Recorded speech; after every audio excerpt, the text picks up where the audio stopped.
Okay, this next video is all about masking, and actually I really need someone's help, so come on Dan, in you come. Yeah, thanks Dan. Masking can be really time consuming, so let's go through how you do it and also how to get the best out of the tool without it taking forever. Select the clip that you're going to be masking, go into Effects Controls, under Opacity click on the pen, but then also make sure under Mask Path you click on the little stopwatch to enable keyframes.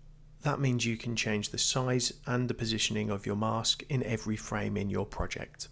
Something that's really interesting about masking is that it's actually more important to get the colours right than it is to get the mask exactly 100% right. Let's draw a mask around this clip to show what it looks like without matching the colours correctly.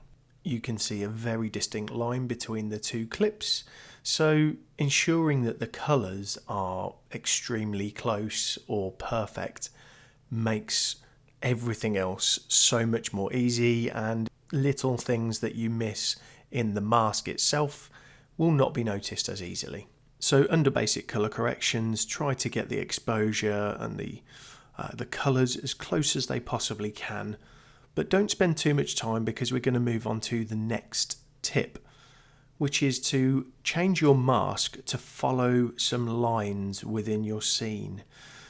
That's not always possible, but here we have a joining wall where we can change the mask to be straight along that line, and then any differences in colour are not quite as noticeable.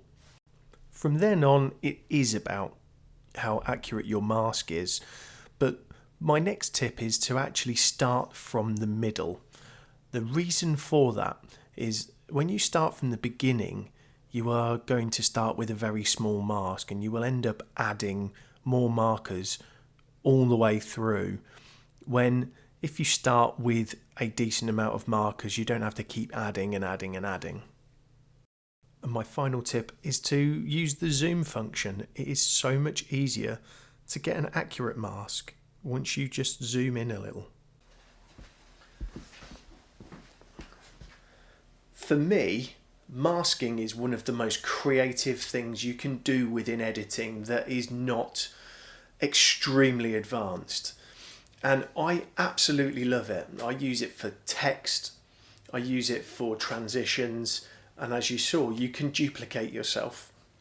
One bonus tip, if you are creating that illusion of yourself talking to yourself, is to not cross your own path, so to speak, too often, because that is when you have to be really meticulous with the mask. I really enjoyed making this video. It's one of my favourite things within editing that isn't crazy in depth and takes years of practice. Let me know in the comments what you thought, if there's anything else that needs expanding on, and I will see you in the next video.